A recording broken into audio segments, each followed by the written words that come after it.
Buenos días, vamos a pasar al principio. Más adelante. Un momentito, ahí. Bueno, vamos a dedicar esta próxima hora y media, 2 horas, a hablar un poquito de la salud del suelo, en la huerta ecológica. La salud del suelo es quizás el aspecto más relevante en la agricultura, pero quizás es uno de los aspectos más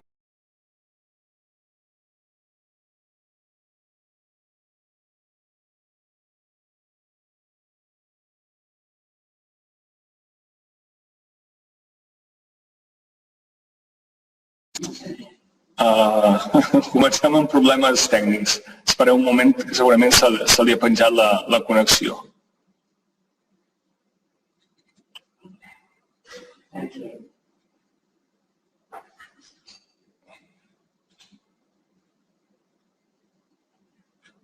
Hòstia, se li ha penjat, pobre.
Bueno, estem mirant que es connecti de nou, d'acord?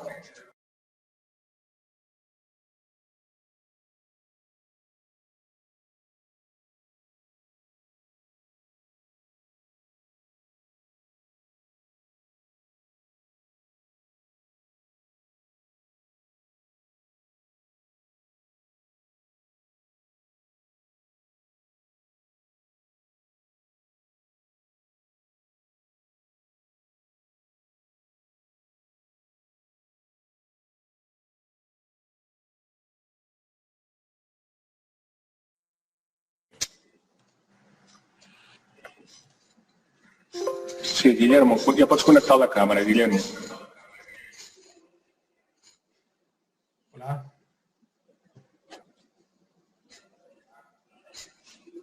Sí, se te escucha. Ya está, todo bien.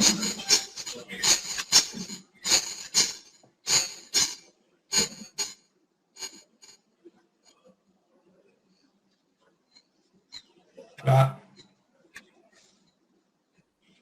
Sí, Guillermo, ¿me escuchas? Ramón, ¿me escuchas? Sí, todos te escuchamos.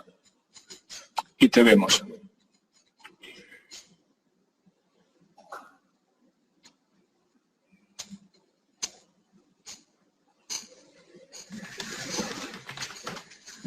Hola.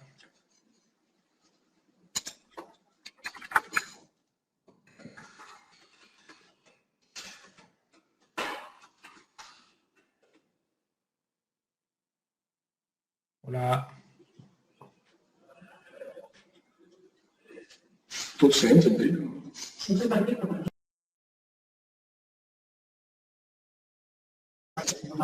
Guillermo.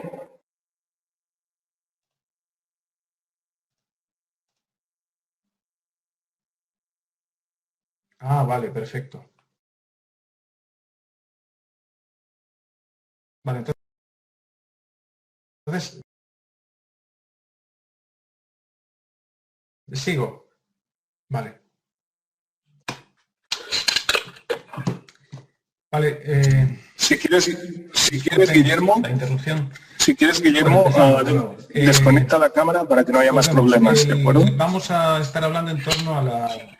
¿Sí? Muy bien. Ya puedes empezar. Vale, cierro la cámara.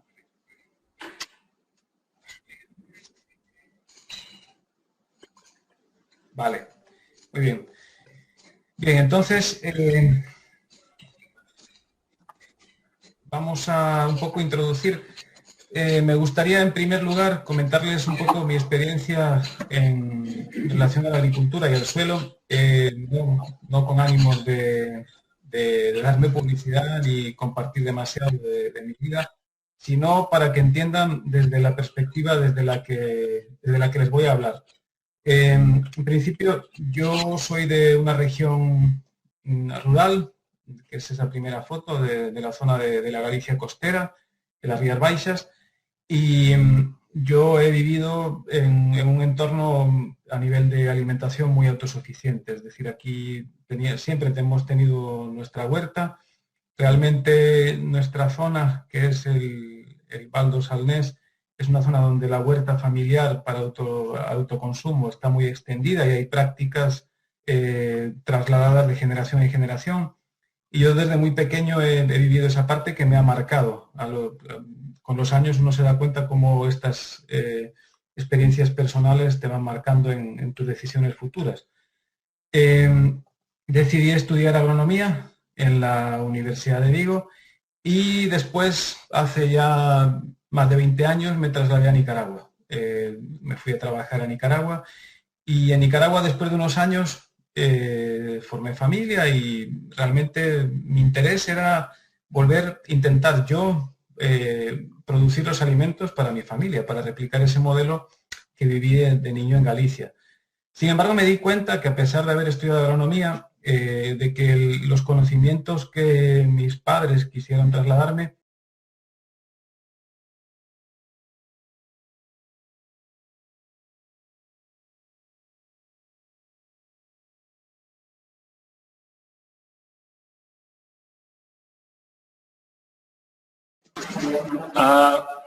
Bé, seguim amb problemes tècnics.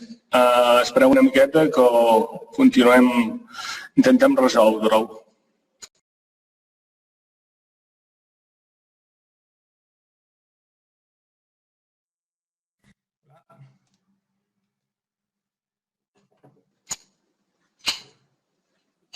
¿Guillermo? Sí. Sí. Vuelves a estar dentro. Vale, sigo entonces. Volví a estudiar agronomía con una visión tropical y estuve buscando formaciones adicionales para realmente tratar de, más allá de mi desempeño profesional, el poder producir alimentos para el autoconsumo. Es ahí donde conozco el método biointensivo y en una finca que teníamos en el lado tropical seco, que es quizás un ambiente más parecido al que tienen ahí en el Mediterráneo, empecé a montar mi huerta biointensiva ya por el año 2014. Después de 4 años, en el 2018, realmente decidimos volver a Galicia y reinicio en una huerta familiar aquí en Galicia el trabajo con una huerta biointensiva. Aquí montamos la huerta biointensiva Otorno, que es un poco nuestro espacio de producción de alimentos, de aprendizaje y de enseñanza del método. Y ahí pues empezamos a impartir diferentes formaciones, así es como se ve la huerta a día de hoy, y montamos nuestra cooperativa. Pero además de eso, en estos últimos años hemos entrado en programas de formación a nivel internacional con Ecology Action, que es la organización norteamericana que ha creado el método, y con Grow Your Soil, que es un grupo de especialistas en suelo que está trabajando en conjunto con Ecology Action en ir monitoreando y estudiando qué efectos tiene sobre el suelo la práctica biointensiva. Y eso es un poco lo que nos lleva hasta el día de hoy, y es en base a esta experiencia y esta red de productores que tenemos conformada tanto en Galicia como en otras regiones de España, Francia y Portugal, la que alimenta un poco todo lo que les voy a contar el día de hoy. Entonces, ¿de qué vamos a hablar? Pues en primera instancia, como el método biointensivo es una agricultura centrada fundamentalmente, de hecho el lema del método biointensivo es cultiva suelos para cultivar plantas y posteriormente producir alimentos sanos. Entonces, hablarles un poquito de este método de agricultura centrado sobre todo en la producción de suelo sano. Después vamos a hablar un poquito del suelo, de realmente el contexto a nivel mundial del suelo y la importancia de conservar el suelo. Y después vamos a centrarnos ya en prácticas concretas en torno a los componentes del suelo que nos ayudan a mejorar la salud del suelo. Y finalmente un pequeño resumen para compilar buenas prácticas. La huerta ecológica biointensiva fue creada, impulsada y difundida a partir de John Gibbons, este señor californiano, que allá por principio de la década de los 70 del siglo pasado se preguntó de cuál era la menor área posible para producir una dieta completa para cada persona. Entonces, buscando, investigando, pues compilaron una serie de buenas prácticas a nivel de agricultura de diferentes civilizaciones y la compilaron en torno a 8 principios. Crearon su huerta de referencia en California, en la montaña de California, que es una de las zonas más difíciles para la producción, una zona árida, poco fértil, muy poco usada para la producción de alimentos, y llevan prácticamente 50 años trabajando en investigación, publicaciones y diseminación del método por todo el mundo.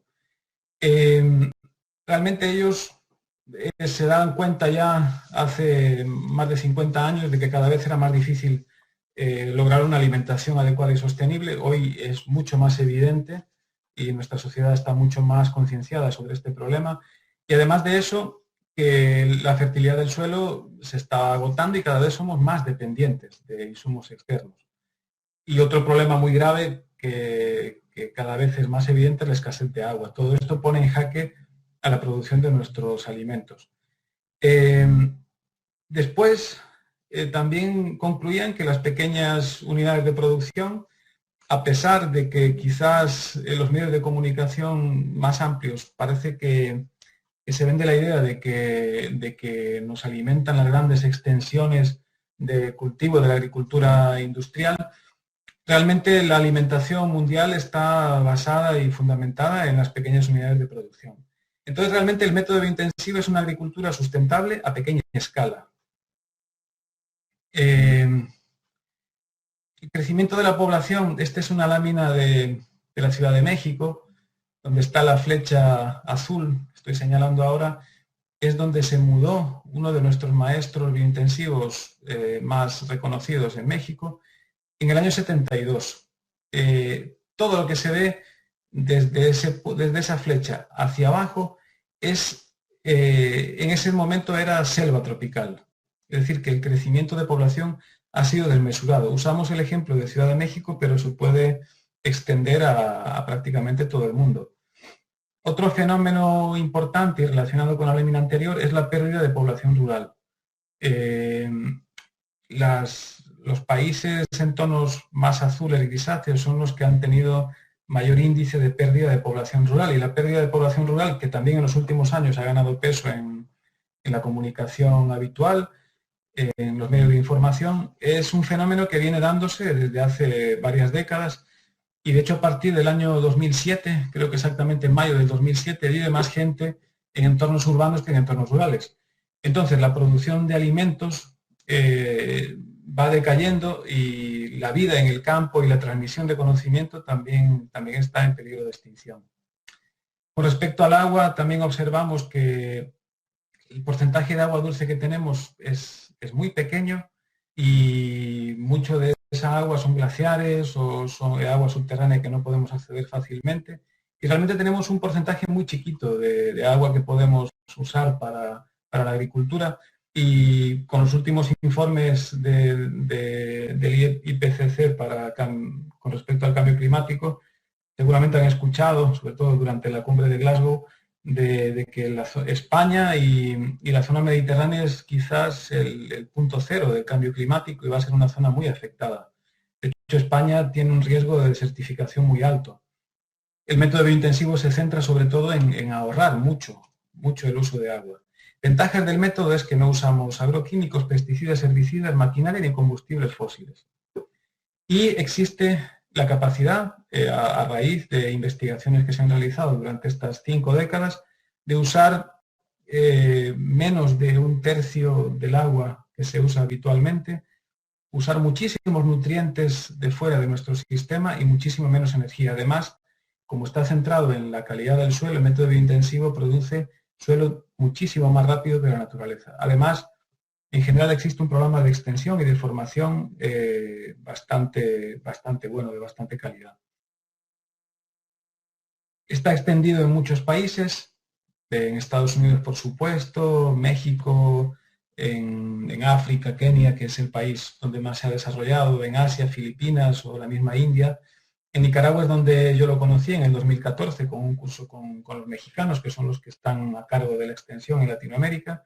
Y Nicaragua, a partir de ahí, ha habido una explosión muy grande de productores adoptando el método, porque Nicaragua hay una parte grande de Nicaragua y de Centroamérica que está en el corredor seco centroamericano, y esta zona también está muy afectada y es muy sensible ante el cambio climático.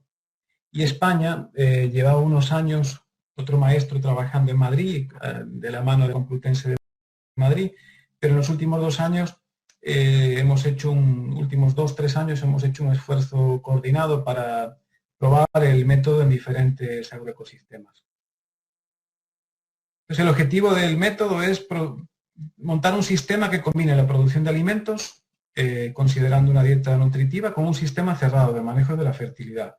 Es decir, un sistema donde no dependamos prácticamente de ningún recurso, de ninguna fuente de energía externa de nuestra área. Y está basada en 8 principios. Varios principios tienen una relación directa con el cuidado y la salud del suelo y otros tienen más relación con las plantas, pero vamos a ir comentándolos solo rápidamente. El primero es preparación profunda del suelo. Proponemos una excavación profunda del suelo hasta 60 centímetros para favorecer el desarrollo de las raíces y una mejor aireación. El uso de composta fría, no a temperatura muy elevada para evitar pérdida de nutrientes y mineralización, y con alto contenido de carbono. Cultivos de composta, es decir, cultivos que usamos posteriormente para la producción de composta, para cerrar círculos. Produce mucha biomasa. Siembra cercana, uso de semilleros en la mayor parte de los cultivos y siembra 3 bolillos para evitar dejar espacios libres dentro de las camas. Cultivos de calorías, como estamos hablando de lograr una dieta completa, aquí integramos cultivos con alto contenido muy eficientes por área en la producción de calorías: ajo, patata, boniato, puerro.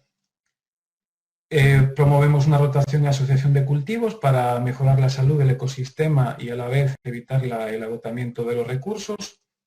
Y, por supuesto, el uso de semillas de polinización abierta, el intercambio de semillas entre productores, la producción de nuestras propias semillas adaptadas a nuestro suelo, a nuestro ecosistema. Y, por último, un sistema de cultivo interrelacionado integral, es decir, el método funciona cuando integra los 8 principios y no te olvidas de ninguno de ellos, porque si, por ejemplo, decidimos hacer una siembra cercana, aprovechando al máximo el espacio, y una rotación muy intensa de cultivos, pero no hacemos preparación profunda del suelo, no usamos buena composta, la fertilidad del suelo la vamos a ir agotando progresivamente. Por eso el método funciona con estos 8 principios que han sido estudiados, probados y demostrado que funcionan consiguiendo las metas y los objetivos que se plantearon anteriormente. En España, lo que les comentaba, hubo un proyecto a cargo de Amigos de la Tierra, impulsado por la Fundación Biodiversidad, financiado por la Fundación Biodiversidad, y se probó el método en la región atlántica, aquí en Galicia, en el clima más continental, en Aragón, La Rioja y Madrid. La Rioja está de otro color porque fueron apenas un par de formaciones, pero no fue un trabajo sistemático. Y en las Islas Baleares, tanto en Mallorca como en Ibiza. Entonces, justo ahora en noviembre terminó el proyecto y se está en fase de redacción del informe final de esta experiencia desde el año 2019 al 2021. Y el impacto sobre el suelo, el método biointensivo, se hizo un análisis de suelo al inicio del proyecto y otro al final, y el impacto ha sido lo que esperábamos. Es decir, en los suelos con un nivel de materia orgánica básica se logró elevar en todos los casos. En el 65% del total de los huertos. Mi caso, por ejemplo, mi huerta partía de un nivel de materia orgánica de 7,2 e incluso se subió hasta 8%. El 100% de los suelos lograron subir de un 2% de materia orgánica, algunos de los suelos partía de menos de 1%, en estos 2 años logramos superar ese nivel de materia orgánica. El 100% de sus suelos incrementan su capacidad de intercambio catiónico, es decir, su reserva de cationes disponibles para las plantas. Esta es un poco la reserva de nutrientes que el suelo puede intercambiar con la planta cuando la planta lo necesita. Y además de eso, los suelos lograron incrementar su nivel de fósforo en casi un 80%. Entonces el impacto sobre los suelos ha sido muy importante y se demuestra la efectividad de este método de cultivo de cara a lograr suelos más sanos y más productivos. La hipótesis de este proyecto era que el método biointensivo era una buena herramienta para adaptar a la agricultura española ante el cambio climático. Bueno, entrando ya con el suelo directamente, en primera instancia vamos a conocer un poquito el suelo. La pregunta es si existe algún fertilizante que sea una receta mágica y que esa receta mágica logre mejorar definitivamente el suelo y podamos olvidarnos de todos los parámetros del suelo y si hay vida o no hay vida en el suelo, de si hay salinidad o no hay salinidad. La respuesta es que no hay un fertilizante mágico que resuelva todos los problemas del suelo. El suelo es un ser vivo complejo que hay que entender. Y normalmente la agricultura orgánica, el movimiento de agricultura orgánica en general, está apostando por traer fertilizantes orgánicos de otras latitudes, y este también es un modelo que quizás no sea sustentable, y esta etapa de la pandemia, estos años donde hay más problemas de movilidad y se están incrementando costos de producción, se está poniendo más evidente de que es insustentable crear modelos de producción donde dependamos enteramente de materia orgánica producida en otras latitudes y depredando otros ecosistemas. Hacia lo que tenemos que ir avanzando es hacia la composta producida por nosotros mismos, con material que nosotros mismos controlamos y usando recetas para obtener un abono realmente que mejore realmente la vida del suelo. Para conocer el suelo tenemos que estar claros que cada suelo es único. Es decir, nosotros aquí, en mi región, en Galicia, en la zona de Rías Baixas, por defecto se suele decir que son suelos ácidos y que suelen tener deficiencia de magnesio. Pero aquí trabajamos con este proyecto de Amigos de la Tierra, en nuestra zona eran en torno a 18, 19 productores, y de los suelos que hemos trabajado, al menos 3 eran suelos altamente básicos. Entonces, si por defecto decimos que todos los suelos de Galicia son ácidos y aplicamos la receta de aplicar cal agrícola, pues estamos equivocándonos y haciendo lo contrario de lo que deberíamos hacer. Y una vez que tuvimos todos los análisis de suelo, nos damos cuenta de que la diversidad de las condiciones del suelo es enorme, porque el suelo no es solo la roca madre donde fue originado, el suelo es las prácticas agrícolas que se han realizado en él, otros usos que se hayan hecho, y eso condiciona el agua que se ha usado para regar. Todo esto condiciona la calidad y la situación del suelo. Si usamos recetas predefinidas, normalmente lo que vamos a hacer es desperdicio de recursos e incluso tener efectos contraproducentes en el suelo. Por eso tenemos que entender al suelo y lo que necesita. Para entenderlo, la mejor manera es lograr hacer un análisis del suelo donde se estudien estos parámetros: capacidad de intercambio catiónica, pH, que es un parámetro importantísimo, materia orgánica, va a hacer pH, estimación de liberación de nitrógeno, calcio, potasio, magnesio, sodio, hidrógeno, fósforo, azufre, manganeso, zinc. Ya manganeso, zinc, cobre, hierro y boro son microelementos, pero son realmente importantes. Conductividad eléctrica y textura. Todos estos parámetros son los parámetros básicos sobre los cuales podemos entender qué pasa en nuestro suelo. Y con el análisis del suelo no es el elemento único que debemos usar. Debemos también observar, como productores, observar qué pasa con nuestros cultivos.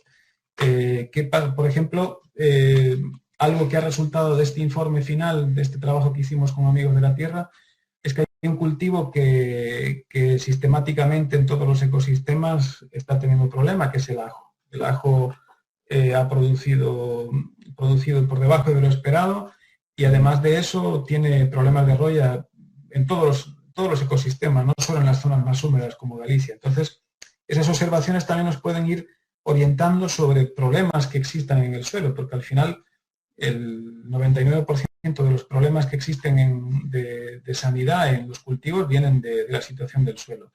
Es importante interactuar al agricultor, si nosotros somos asesores, y al mismo tiempo preguntarte a ti mismo si vas a asesorar a alguien sobre cómo está su suelo. Y preguntarse a sí mismo con un escepticismo constante y no dando por hecho ninguna verdad que no esté sustentada sólida y científicamente. Por ejemplo, esto es una tabla que resume análisis de suelo hechos en mi huerta, en Otorno, en los 3 años desde que empecé, desde el 2018 hasta el 2021, desde ahora, de septiembre. Todos los análisis fueron hechos exactamente después de la cosecha de cultivos. Y pueden ver que en general los parámetros han ido mejorando. Por ejemplo, en el 2019 tuvimos un bajón de materia orgánica, pero lo elevamos en el 21.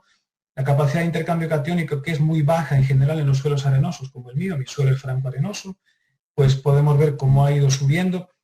Fundamentalmente, no porque he añadido arcillas, que son uno de los elementos del suelo que ayuda a que haya una buena capacidad de intercambio catiónico, sino al incremento de la materia orgánica y de la calidad de la materia orgánica que estamos usando.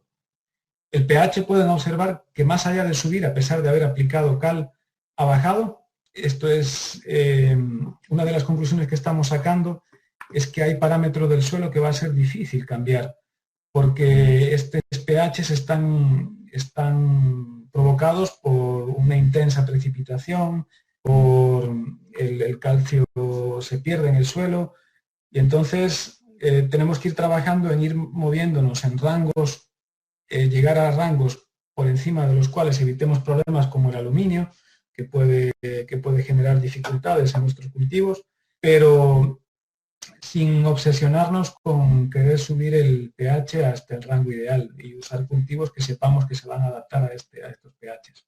El calcio ha subido, el magnesio que estábamos por debajo también logramos nivelarlo, potasio. El sodio ha subido un poquito. Por ejemplo, esto, yo no he hecho análisis de calidad de agua. Esto nos indica que hay que revisar el agua cómo está, porque nos ha subido el nivel. El fósforo hemos logrado subirlo. Entonces, con un conocimiento y un control sistemático puedes entender cómo está tu suelo y cómo tus prácticas agrícolas están incidiendo sobre el suelo. Este comportamiento es en una huerta que ha estado cultivándose sistemáticamente y con rendimientos muy por encima de los rendimientos establecidos por el Ministerio de Agricultura en sus anuarios anuales. Una vez que comprendamos el suelo, es importante dar al suelo lo que se necesita. No sé en Cataluña, pero aquí en Galicia el productor tiende a mejor que sobre que falte. Entonces, si te dicen 1 kilo de roca fosfórica por 10 metros cuadrados, pues no, mejor le echamos 2 por cualquier cosa, que quede reservita ahí. Entonces el suelo es un sistema y cada nutriente, cada elemento interactúa y puede opacar o puede dificultar el acceso a otros nutrientes por parte de las plantas. Por eso es importante que estemos seguros de lo que se le aporta al suelo y que es realmente lo que necesita. Hay algo importante que hay que destacar, que es que podemos cambiar casi todo en el suelo, casi todo, por nuestra forma de cultivar, por nuestra forma de regar, por nuestra forma de cuidar el suelo.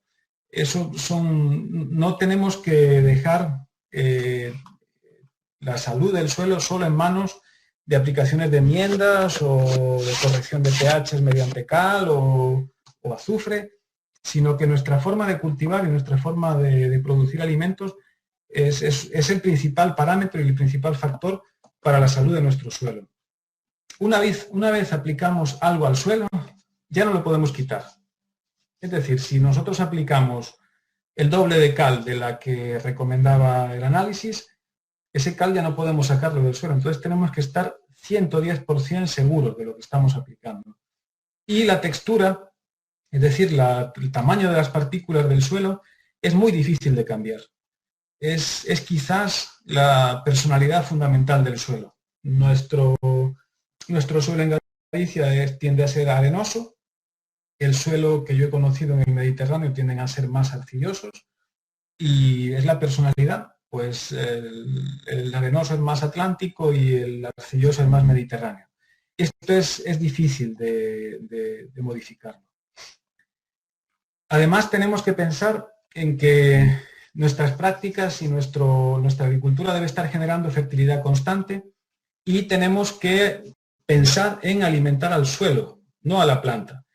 La mayor parte de los ciclos de nutrientes en el suelo, por ejemplo, el ciclo del nitrógeno o el ciclo del azufre, el funcionamiento adecuado de ese ciclo de cómo entra el nitrógeno, cómo se comporta en el suelo, cómo se hace disponible para las plantas, está condicionado en gran medida por la presencia de vida en el suelo, por la presencia de microorganismos que ayuden al funcionamiento del suelo.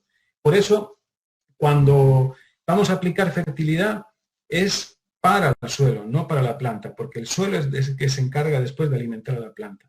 No fertilizamos el suelo pensando únicamente en un solo cultivo. Es decir, no fertilizamos, vamos a sembrar maíz en este ciclo, en esta cama de cultivo, pues en esta cama vamos a aplicar exactamente lo que necesita el maíz. No. Realmente aplicamos una fertilidad para que el suelo esté funcional y saludable y así de esa manera simplificamos también el manejo del suelo. Tenemos una sola manera de trabajar con todas las camas de cultivo, con todas las áreas, porque este enfoque también está pensado para agricultores con una gran cantidad de cultivos en su huerta, es decir, pensado para la producción a pequeña escala y diversa.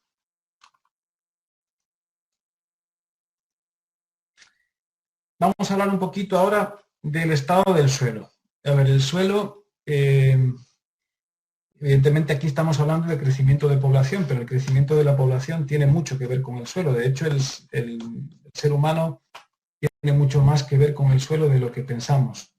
El crecimiento de la población desde mediados del siglo XX ha sido realmente desmesurado. En los cursos básicos que damos sobre biointensivo, hay que ponemos sobre que viene explicando cómo fue el crecimiento de la población desde el inicio de la era cristiana hasta la actualidad. Y nos damos cuenta que desde la época de la Revolución Industrial y sobre todo a partir de los años 70 el crecimiento de la población a nivel mundial ha sido desmesurado. Fíjense que en los años 60 la población en el mundo estaba de más o menos en torno a 3.000 millones de habitantes en este punto y actualmente estamos en torno a 7.000, casi 8.000 millones de habitantes. Es decir, que en un periodo de escasamente 50 años, que en la historia es nada, es un abrir y cerrar de ojos, se ha multiplicado por 1,5 la población del mundo.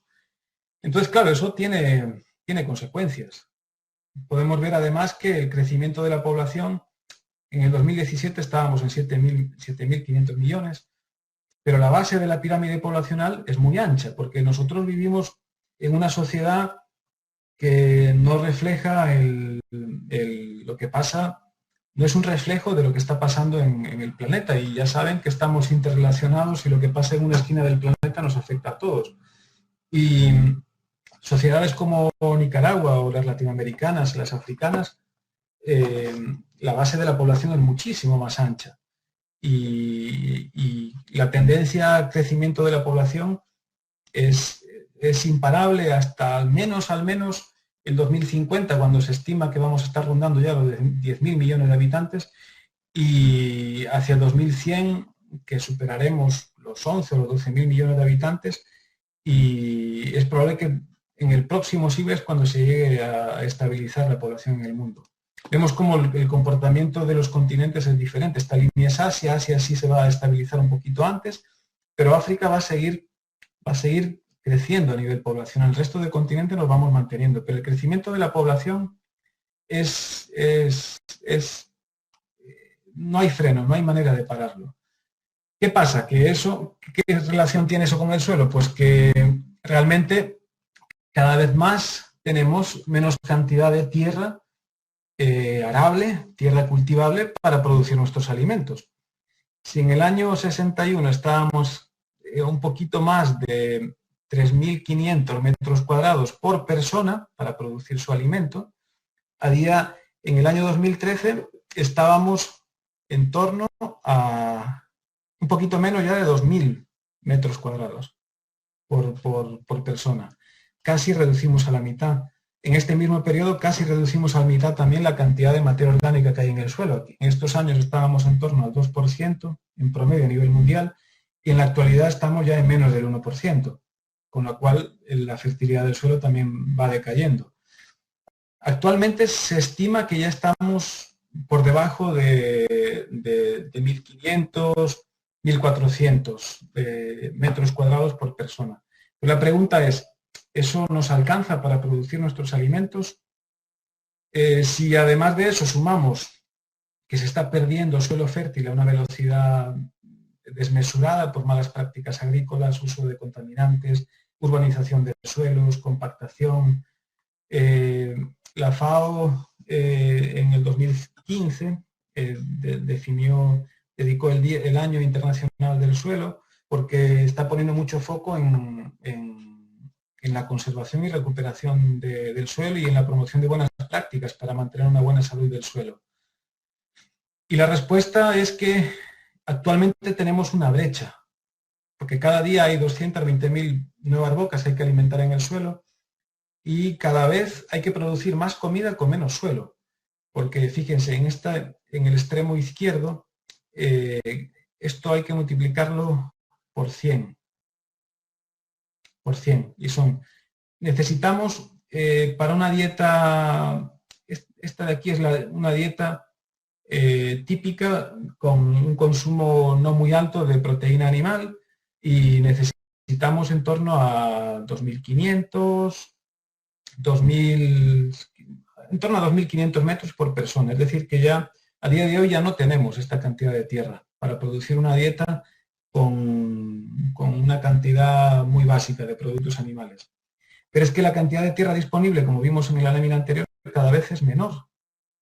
Y es probable que lleguemos a tener apenas 400 metros cuadrados por persona para producir nuestros alimentos, y contando que existe el agua disponible, que en muchas regiones ya no va a haber agua. Por eso el método biointensivo un poco lo que promulga es la producción de una cantidad muy alta de alimentos en un espacio muy pequeño, para poder ir buscando cómo lograr una dieta completa entre 400 y 1.600 metros, e incluso yo ahora mismo acabo de terminar el diseño de mi dieta, y estamos hablando, yo logro el diseño de una dieta completa para una persona vegana estricta con todos los nutrientes contemplados en torno a 140 metros cuadrados, que si lo comparamos con los 2.500 es una diferencia enorme. Por eso el método biointensivo, a base de mejorar y cuidar el suelo, logra una productividad y una eficiencia muchísimo más alta. Entonces, esto se hace incrementando y manteniendo la fertilidad de nuestro suelo usando sistemas de producción sostenible de alimentos, como método biointensivo, evidentemente, y tratar de extenderlo a cada vez más personas, porque es quizás la agricultura del futuro. Entonces, ¿qué es el suelo? Después de ver cómo está el suelo a nivel mundial, entendamos un poquito qué es el suelo. Metámonos ya las manos en la tierra. El suelo tiene una parte sólida, que son 40-45% minerales y 5-10% de materia orgánica, y una parte porosa, que está ocupada idealmente en partes iguales por agua y por aire. ¿De acuerdo? Esto es el suelo, en esencia. Y el suelo, para que sea fértil, para que logremos fertilidad en el suelo, necesitamos que exista aire, agua, materia orgánica, minerales, microorganismos, biota, y en inglés tiene un acrónimo que se llama AWOM. AWOM significa útero, matriz, y ahí ordenan por orden de prioridad, por orden de importancia, los 5 elementos: aire, agua, materia orgánica, minerales y biota.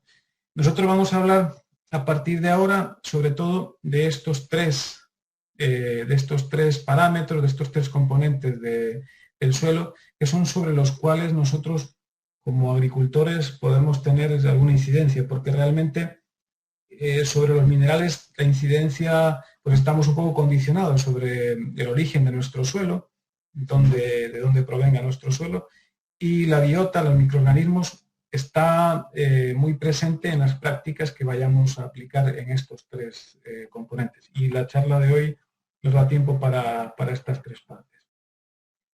Vamos a hablar entonces de los componentes del suelo. ¿Vale? Aire. Empecemos por el aire. El aire, la composición del aire es principalmente nitrógeno, oxígeno, vapor de agua, dióxido de carbono y otros gases. El aire es importante en el suelo porque en el suelo se respira, y la respiración es el proceso inverso a la fotosíntesis. La respiración es carbono almacenado en nutrientes, en carbohidratos, en grasas, en lípidos, en proteínas, que será energía que es usada. Y la respiración la hacen pues los seres vivos, los microorganismos que están en el suelo, nosotros como personas, las raíces de las plantas hacen respiración, y es justo lo inverso de la fotosíntesis, donde la planta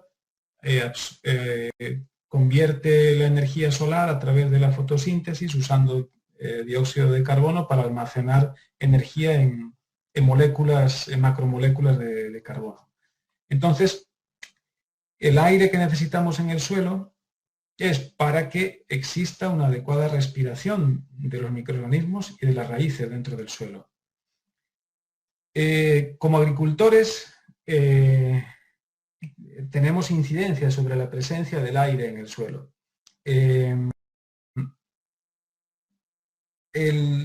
Una práctica habitual de la agricultura es la labranza en el suelo. La labranza incrementa temporalmente el aire en el suelo. De hecho, uno de los objetivos es airear el suelo. Depende de lo que se use. Pero esa aireación del suelo trae consigo un incremento de actividad microbiana, de actividad de microorganismos aeróbicos, evidentemente. Este acelere de la actividad microbiana lo que provoca es que al mismo tiempo los microorganismos hacen un consumo más acelerado de materia orgánica, y en suelos donde ya existe buena aireación y que son arenosos, esto podría tener un efecto contraproducente, que es de una pérdida de materia orgánica más allá de lo que necesitaríamos. En suelos compactados, por eso es tan importante conocer cómo es nuestro suelo, la labranza sí tiene un efecto positivo porque incrementa la cantidad de aire, porque hay un déficit de aireación, y se mejora las raíces, mejora los cultivos y evidentemente la materia orgánica del suelo.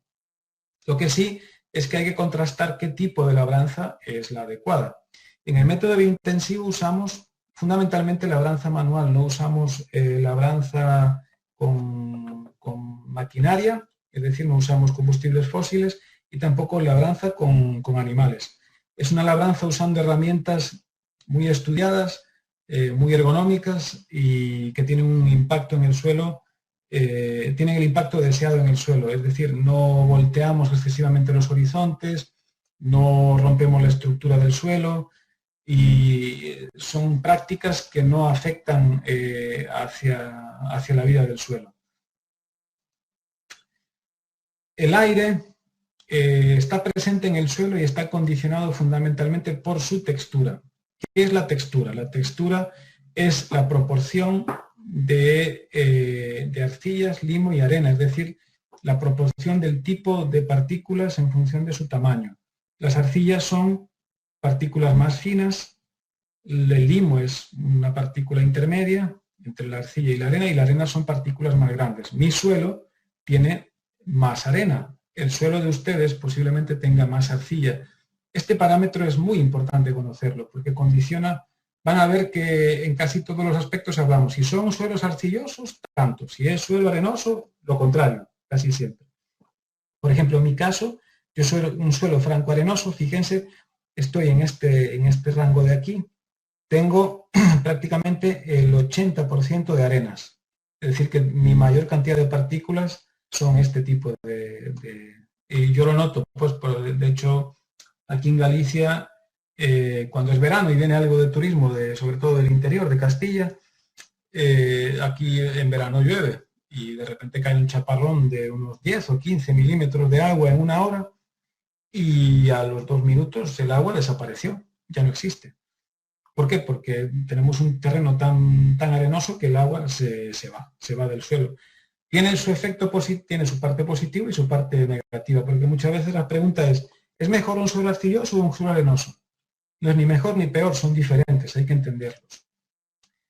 Y es importante conocer la textura del suelo. Por ejemplo, en el laboratorio de Galicia que usamos para mandar nuestras muestras de suelo, la textura no la estudian.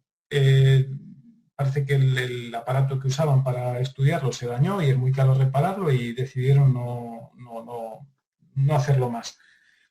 Pero sí existen varios métodos que podemos hacer nosotros con nuestra muestra de suelo. El de arriba en inglés le llaman el método de ribbon, como de cinta, y es un método, eso si buscan en internet es fácil, de hecho en la FAO hay un documento sobre diferentes pruebas de textura y se puede llegar a una precisión bastante alta del tipo de suelo que tienen. Y el otro es el método de la botella, de jar en inglés, y también hay que leer cómo hacerlo porque no hay que aplicar algún detergente para poder dispersar las partículas, hay que agitar durante un tiempo, hay que dejar otro tiempo esperando, pero los invito a leer sobre estos métodos. Si combinan estos dos métodos, ustedes usando después los porcentajes para situarlo en el triángulo de texturas, pueden llegar a una aproximación muy interesante de la textura que tengan en su suelo. Los invito a hacerlo.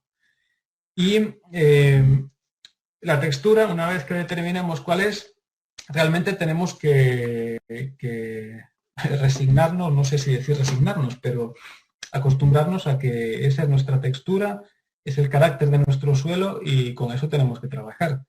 La textura es muy difícil de cambiar y ya lo hablamos anteriormente. Sin embargo, la estructura sí es posible cambiarlo. Y la estructura no es más que la textura es el contenido, el porcentaje de cada uno del tipo de cada una de las partículas. La estructura es cómo se arreglan esas diferentes partículas en el suelo en conjunto con la materia orgánica. Y la estructura con nuestras prácticas agrícolas sí es posible cambiarla, sobre todo en las capas superficiales del suelo.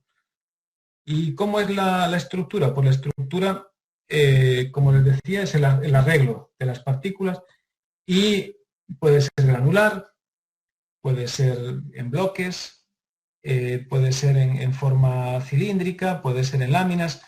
La mejor estructura es la granular porque es la que permite una mejor infiltración del agua, una mejor desarrollo de las raíces y este es un indicador de suelo bien manejado, de suelo bien trabajado.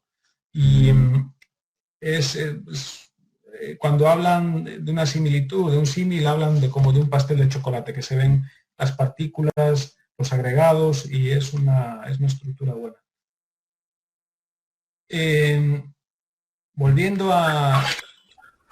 Solo una cosa, Guillermo, solo una cosa. Me pregunta por si alguien tiene el mismo problema.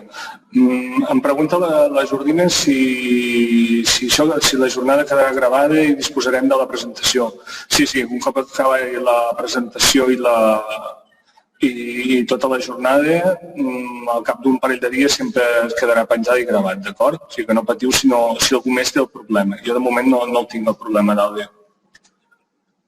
Solamente esto, Guillermo, puedes continuar. Vale, gracias. Pero solo preguntaban si quedará grabada la jornada, ¿de acuerdo? Solo esto.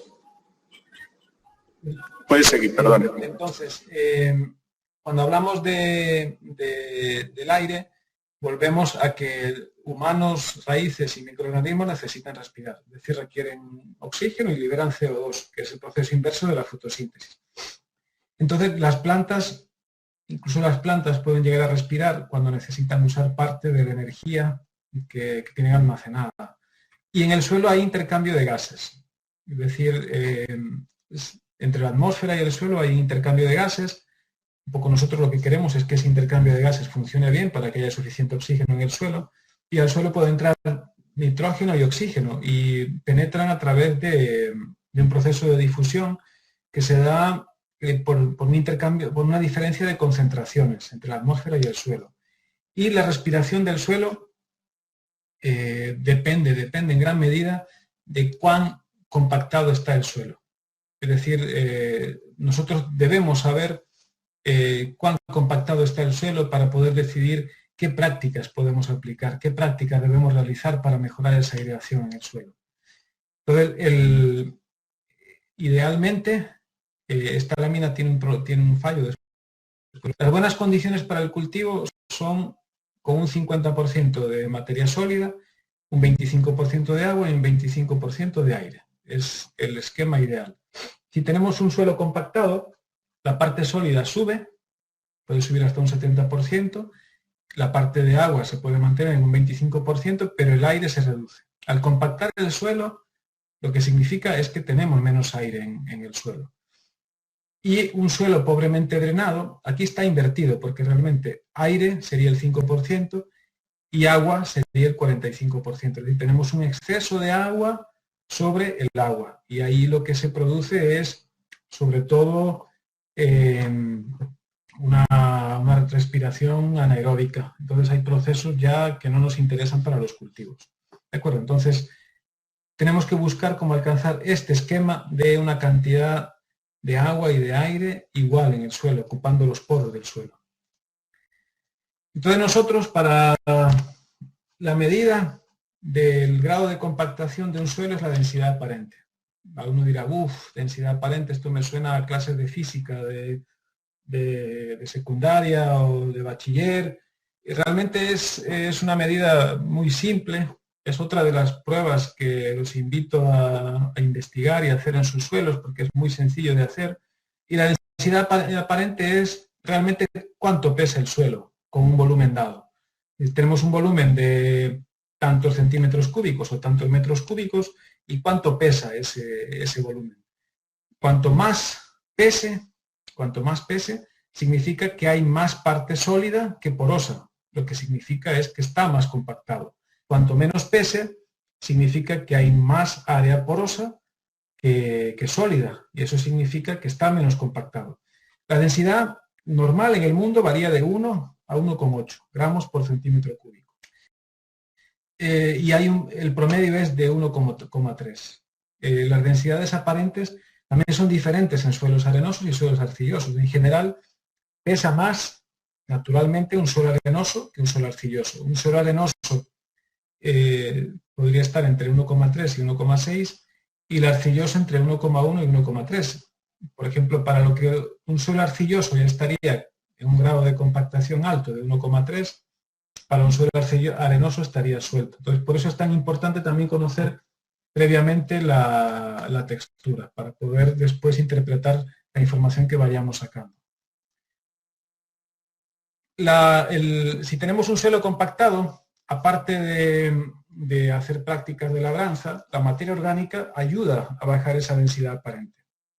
Por ejemplo, un suelo arenoso con densidades aparentes menores de 1,3, que parece anormal, porque el rango era entre 1,3 y 1,6, lo que nos puede indicar es que ese suelo arenoso tiene un nivel de materia orgánica alto. Son maneras de medir indirectamente medidas de materia orgánica. Podemos calcular nuestra densidad aparente, también os invito a buscar información sobre esto, con un cilindro metálico y un horno. Nosotros podemos tomar una medida, tenemos un cilindro metálico de un diámetro conocido y de un largo, normalmente esta medida se hace en torno a los 15 centímetros, un cilindro de 15 centímetros de largo, lo introducimos en el suelo, con ese cilindro sacamos una muestra de suelo, que es justo lo que alcanza dentro del milímetro, y haciendo un cálculo, calculamos el volumen de ese cilindro. Ese suelo lo llevamos, lo secamos completamente para eliminar toda cantidad de agua que exista en el suelo, en un horno, y después ya podemos calcular, haciendo una regla de 3, cuánto es el peso por volumen de ese suelo, y de ahí sacamos la densidad aparente. A lo mejor explicado puede parecer complejo, pero es muy simple. También los invito a buscar información sobre esto y hacerlo en sus suelos. Y si le sale un valor superior a 1,6 gramos por cada centímetro cúbico, es probable que haya que excavar el suelo, porque el suelo estará altamente compactado y la cantidad de aire que existe en el suelo es insuficiente para tener buena salud en el suelo. En mi caso concreto, mi suelo es franco-arenoso, como les comentaba antes. Yo lo calculé por el método de la cinta. Y mi densidad aparente, imagínense, fíjense que es de 0,87 gramos por centímetro cúbico.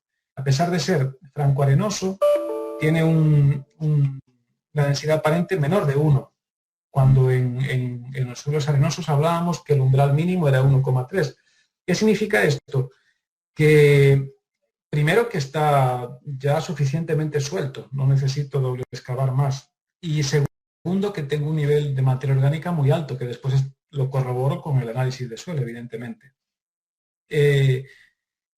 ¿Esto qué me ha dado esta información? Este cálculo lo hice este año. Esta información me da que cada vez que voy a preparar mis camas para sembrar en el siguiente ciclo, hago un movimiento simple de la superficie del suelo y siembro ya directamente. No hago prácticamente ninguna otra práctica, porque doble excavar o excavación simple a 30 centímetros de mis camas de cultivo puede ser contraproducente, porque puedo estar provocando una pérdida de materia orgánica. Y es probable que, si se acuerdan de mi analítica, en el año 2019, que tuve una reducción de materia orgánica, es que entre el 2018 y el 2019 hice bastante excavación profunda del suelo, e hice incluso 2 veces por cada cama. Entonces esto pudo provocar que se incrementara la vida en el suelo y que tuviera una reducción de materia orgánica. Entonces yo ahora, con este parámetro calculado, yo ya sé, me ayuda a tomar buenas decisiones en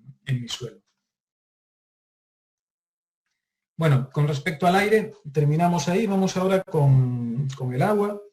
Evidentemente el agua es necesaria para que exista vida en el suelo y se necesita estar presente en el suelo no solo para la vida de las plantas y de los microorganismos, sino que también son un vehículo para que las plantas puedan acceder a los nutrientes. Y como veíamos anteriormente, el agua debe estar en balance con el aire. No debe haber tampoco un exceso de agua dentro del suelo. El ciclo del agua inicia con una precipitación que cae al suelo y puede penetrar en mayor o menor medida dentro del agua en función de la porosidad del suelo, y después el agua vuelve a la atmósfera mediante la evaporación y la transpiración en las plantas. Esto es muy simple, muy simplificado lo que es el ciclo del agua dentro del suelo. Volvemos a la textura, que afecta a la porosidad, es decir, el tamaño de los poros dentro del suelo, y que afecta evidentemente a la infiltración del agua. Pueden ver cómo un suelo arenoso, aplicando la misma cantidad de agua, En 40 minutos ya llegó prácticamente estos son pulgadas, llegó prácticamente al metro de profundidad y vemos como el suelo arcilloso se extiende más en el suelo a lo ancho y penetra mucho más lento. Eso es fácil de observar en el campo, en un suelo como el de nosotros en Galicia, riegas e inmediatamente la superficie drena rapidísimo y rápidamente la superficie se seca, pero en profundidad sí existe humedad. En un suelo arcilloso el riego tiene que ser más lento porque rápido se encharca y hace una penetración más difícil del suelo, del agua, perdón.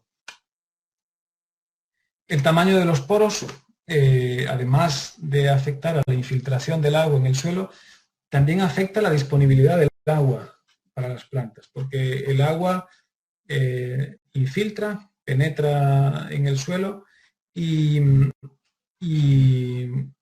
después esa agua que existe en el fondo del suelo pueda subir a nivel de las raíces de las plantas va a depender mucho del efecto de capilaridad, y el efecto de capilaridad depende mucho del tamaño de los poros. En los suelos arenosos, los anchos, y el agua está atraído básicamente a la pared de los poros. Entonces, la mayor parte del agua en los poros de los suelos arenosos está disponible para las plantas. Sin embargo, en los suelos arcillosos con poros más pequeños hay mayor cantidad de agua retenida en las paredes de los poros y la cantidad de agua para las plantas es mucho, mucho menor. Por eso, en suelos de la zona de ustedes, que la mayor parte supongo que serán arcillosos, el tema del agua es un elemento crucial para entenderlo. El agua se mueve de la parte inferior del suelo hacia la superficie por esa fuerza de capilaridad. La fuerza de capilaridad es más fuerte en los suelos arcillosos, más fuerte que en los suelos limosos y más fuerte que en los suelos arenosos. Esa fuerza de capilaridad hace que cuando se evapora el agua de la superficie,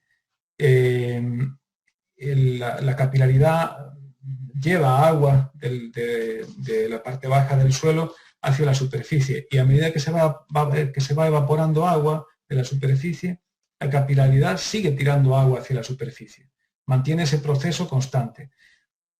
Si queremos frenar ese proceso de pérdida de humedad en la parte inferior de nuestro suelo, una práctica es la labranza. La labranza normalmente rompe esos tubos capilares y el proceso de pérdida de agua por evaporación en la superficie se frena. Es una manera de reducir la pérdida de agua en el suelo. ¿Y por qué decíamos en la agricultura biointensiva que usamos en torno al 66 o el 88% menos de agua? Pues uno es porque nosotros promovemos el incremento de materia orgánica en el suelo, y ya ven que la materia orgánica en todos los suelos que hemos trabajado en el método biointensivo aquí en España ha subido. Y eso lo que fomenta es mayor vida microbiana, que lo que favorece la mayor vida microbiana es una mayor cantidad de agregados en el suelo. Y esos agregados lo que hacen es que forman una especie de mulch dentro del suelo y interrumpe el proceso de capilaridad, obstruye los capilares y evita que ese proceso de capilaridad se pierda a través de la evaporación el agua. Además, los agregados en el suelo favorecen la infiltración, es decir, favorecen que penetran más agua en el suelo, y la materia orgánica retiene agua. Al final, lo importante no es tanto la cantidad de agua que aplicamos al suelo, cuánto regamos, sino qué cantidad de agua tiene la capacidad el suelo de retener y tener disponible para las plantas cuando lo necesitan. Y eso es quizás la clave. Y la materia orgánica tiene un papel muy importante en la capacidad de retención y retención y poner disponible para la planta cuando se necesita. Imagínense, esto está estudiado, con subir un 1% el nivel de materia orgánica en el suelo, en los primeros 15 centímetros, podemos ahorrar y retener en torno a 200 litros por cada 10 metros cuadrados. Eso si lo llevamos a una hectárea, multiplíquenlo por 1000. Es una cantidad muy grande de agua que se puede ahorrar solo con elevar la cantidad de materia orgánica. Y en las regiones áridas y semiáridas, donde el nivel de materia orgánica suele ser más bajo, este factor es clave. Es decir, que para trabajar bien la retención de agua en el suelo, la cantidad de materia orgánica es un factor clave. Esto es un estudio que hice en mi suelo, aquí en Galicia, en la Horta de Otorno, y vemos la columna azul es la necesidad teórica del cultivo en función de la evapotranspiración, de constantes desarrolladas por la FAO para el cultivo y la duración del ciclo. Se pueden ver como, por ejemplo, la lechuga, la necesidad teórica fueron 320 litros en el ciclo que duró 102 días en cama y yo aporté 150 litros, es decir, que ahorré más de la mitad del agua que en teoría debía haber aplicado. En el caso del tomate, en el ciclo mucho más largo de 196 días, necesitaba teóricamente 375 litros y apliqué 218, también un poquito menos, un poquito más de la mitad.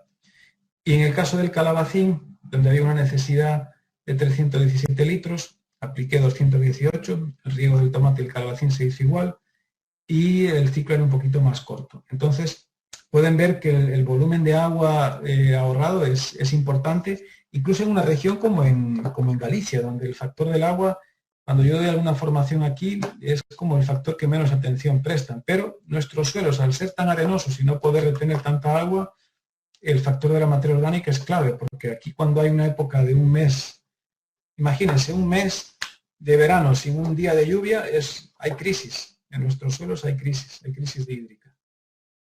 Pueden ver cómo la necesidad de riego teórica por día por cada cultivo era de 3,1 para lechuga, 1,9 para tomate y 1,8 para calabacín, y nosotros solo aplicamos por día 1,5 litros, 1,1 y 1,2. Entonces aquí se demuestra claramente cómo el ahorro de agua es evidente. Y además de la materia orgánica, otras prácticas que ayudan a retener agua y a conservar agua en el suelo para que esté disponible para las plantas es la siembra cercana, es decir, la siembra a 3 bolillo, ¿no?, en filas, porque al final las filas, los pasillos que quedan entre las filas se convierten en pequeños desiertos. Se pierde materia orgánica, se pierde fertilidad, se va por el agua y nosotros lo que queremos es hacer un uso muy intensivo del suelo.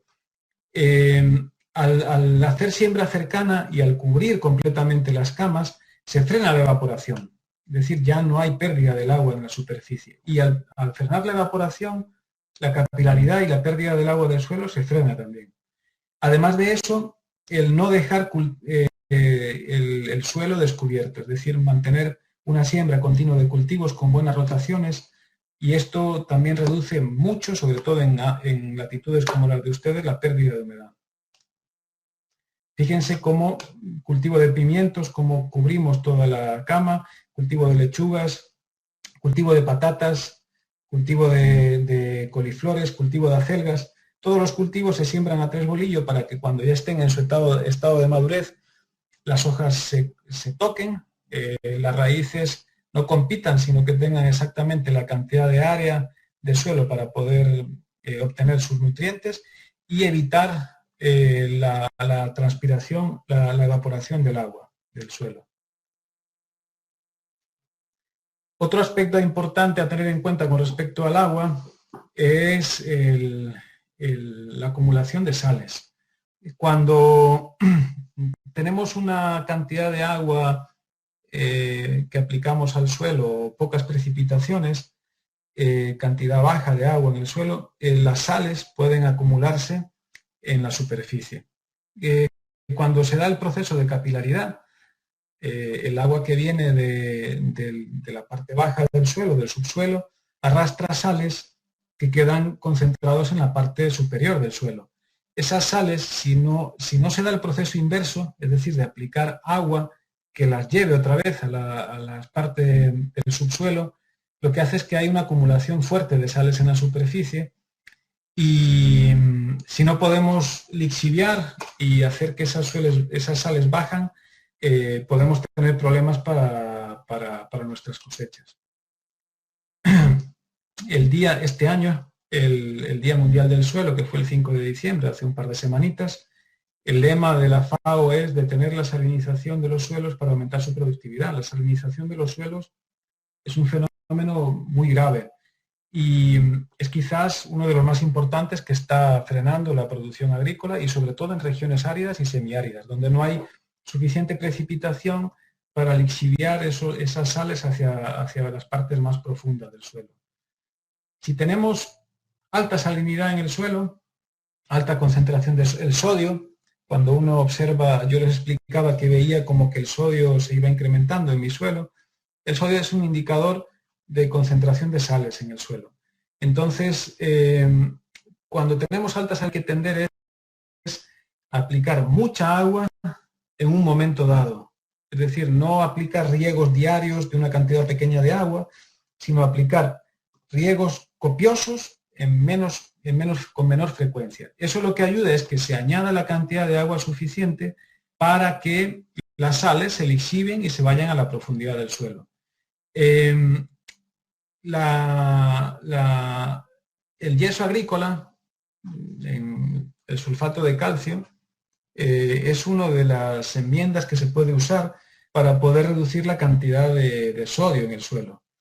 Una vez que se aplica yeso agrícola, posteriormente se hace un riego muy potente y el sodio se libera del suelo y se lixivia. Eso es una de las prácticas que se usa para reducir concentración de salinidad. Pero esto no es una receta, esto hay que entender cómo está el suelo y hay que entender cantidades, hay que entender, por ejemplo, si nuestro suelo es ácido, usar sulfato de calcio no es apropiado porque esto tendería a hacerlo más ácido. Entonces, es un ejemplo de cómo se podría eliminar el sodio del suelo, pero no lo tomen como una receta. La calidad del agua también es clave y deberíamos controlar la calidad del agua que usamos. Yo tengo un pequeño curso de agua natural que pasa por el lateral de mi huerta y de ahí usamos el agua. Pero sí es cierto que no hemos hecho análisis de suelo y hemos observado algún problema en alguna analítica de suelo y es probable que tengamos que hacerla para descartar que existan concentraciones peligrosas de elementos como cloro, carbonatos, que pueden subir la alcalinidad, bicarbonato, salinidad, sodio, boro. Si tenemos situación de una calidad del agua muy mala, por ejemplo, había zonas en Nicaragua donde tenían una concentración de arsénico descomunal. Lo recomendable es practicar cosecha de agua de lluvia. Por ejemplo, aquí en Galicia hablar de cosecha de agua de lluvia es algo insólito. Sin embargo, recuerden Ibiza, en alguna formación que dimos, donde esa práctica era más habitual. Evidentemente, es una práctica cara, no es una práctica barata, pero es una práctica que está ahí y que podemos valorar. De hecho, con pocos metros de techo, incluso en zonas donde la precipitación no es muy alta, la cantidad de agua de lluvia que se puede cosechar es muy alta. El problema es el almacenamiento de esa agua, es el proceso más caro. Un poco lo que comentaba antes, es preferible usar menos frecuencias de riego y aplicar más cantidad en menos veces. Y cuando tengamos exceso de cloro, si usamos agua de una fuente que viene clorada, es mejor regar una vez que el sol ya se ponga y regar siempre por debajo de las hojas para evitar que las hojas absorban el cloro y se quemen. Cuando regamos es importante tener en cuenta que las necesidades de riego van a cambiar mucho en función de viento, árboles, sombra, la textura de nuestro suelo, estructura, profundidad, pendiente. Es típico que exista la pregunta de cuánto necesita el cultivo, cuánto necesita cada cultivo en cada momento. Esa respuesta es difícil porque hay muchos factores que inciden sobre la cantidad de agua que tenemos que aplicar para que el suelo esté sano. Y cada cultivo tiene una necesidad diferente. Entonces, yo les he dado datos de lo que yo he probado en mi suelo, pero realmente no sirve para ustedes. No pueden utilizar como referencia que una lechuga voy a usar 150 litros en un ciclo completo. no es trasladable.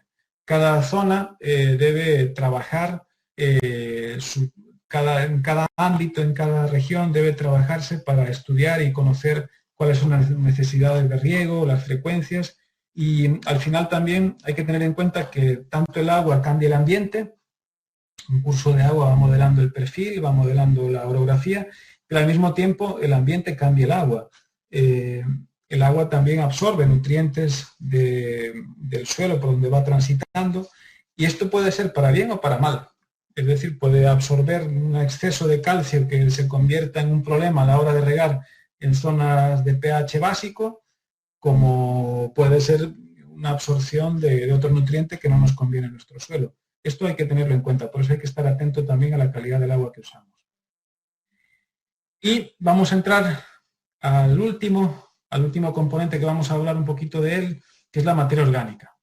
La materia orgánica es crítica para tener salud en el suelo. Es decir, el nivel de materia orgánica es quizás uno de los parámetros que más tengamos que ponerle atención.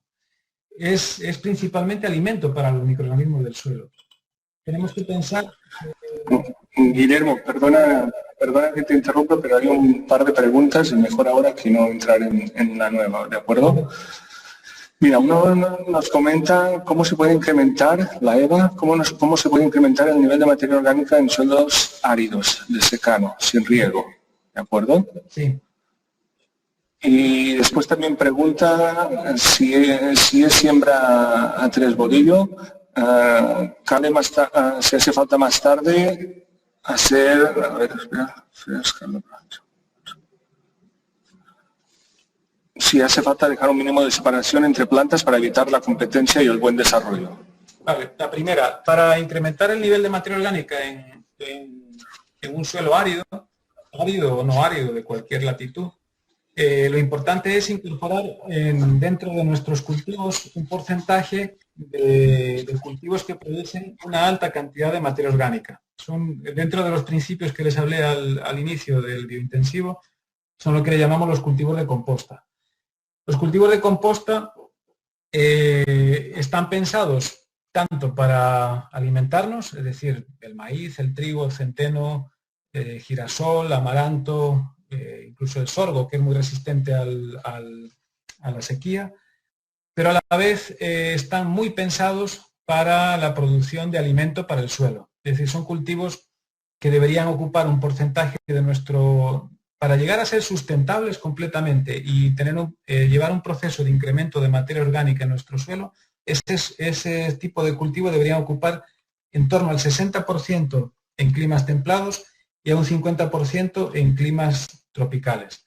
Ese porcentaje lo que nos garantiza es la producción de la suficiente biomasa para la construcción de nuestras pilas de composta, lo que va a permitir el incremento progresivo y constante de la materia orgánica. Eso es lo que se ha hecho en los suelos de Ibiza, en los suelos de Mallorca, en los suelos de Aragón, en los suelos de Madrid, que son zonas pues, más áridas que Galicia, evidentemente, y donde ha habido un incremento, es donde ha habido más incremento de materia orgánica, la incorporación de este tipo de cultivos, porque además de eso, estos cultivos, como por ejemplo el centeno, o el trigo o el maíz, tienen un desarrollo radicular muy grande y se acuerdan al principio que dije que las raíces de los cultivos son una de las principales fuentes de materia orgánica y además de mejor calidad.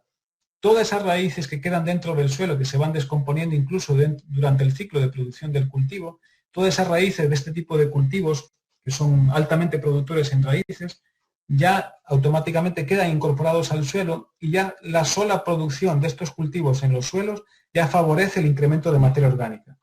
Entonces, la clave es fundamentalmente el uso de este tipo de cultivos que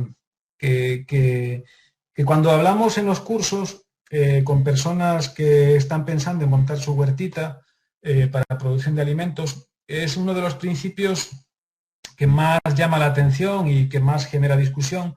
Pues claro, incorporar dentro de una huerta de 50 o 100 metros cuadrados cultivos como el maíz o el cereal es algo que no es habitual. Sin embargo, de cara a lograr una verdadera sustentabilidad es necesario. Y aquí en Galicia esos cultivos se usan pero separados. Es decir, tienes un pedacito para la huerta, lo que se llama huerta, los cultivos que nos dan vitamina y minerales.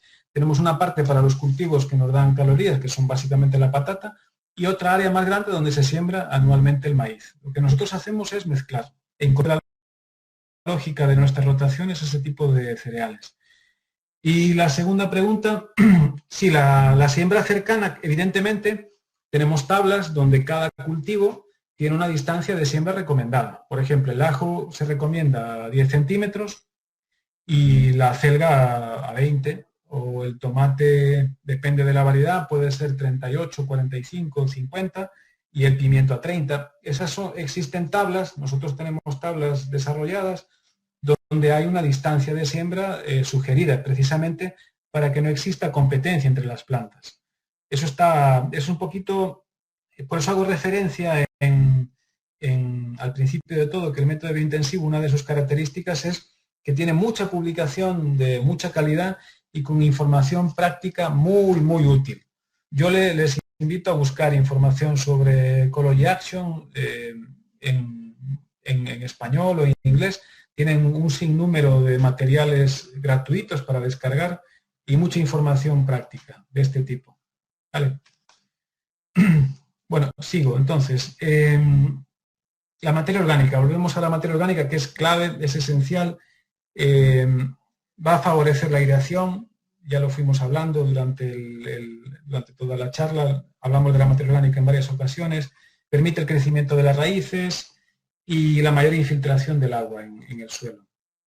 Al final, ya lo dijimos antes, absorbe agua y funciona como una esponja que va liberando poco a poco a medida que las plantas lo necesitan. Nos ayuda a estabilizar el pH, tanto si es muy básico como si es muy ácido, y regresa nutrientes al suelo de los residuos, de la biomasa de los cultivos.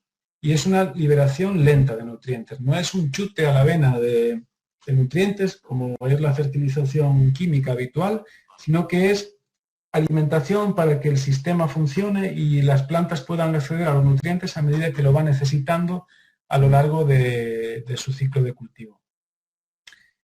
Tipos de materia orgánica. Dije que había hablado del tipo de materia orgánica, pero era aquí donde decía lo de las raíces. Pues mira, me adelanté. Materia orgánica tenemos residuos de cosechas, que no son consumidos, que no los consumimos. Por ejemplo, aquí arriba es paja de maíz seca, y pueden ser estiércoles, animales o humanos.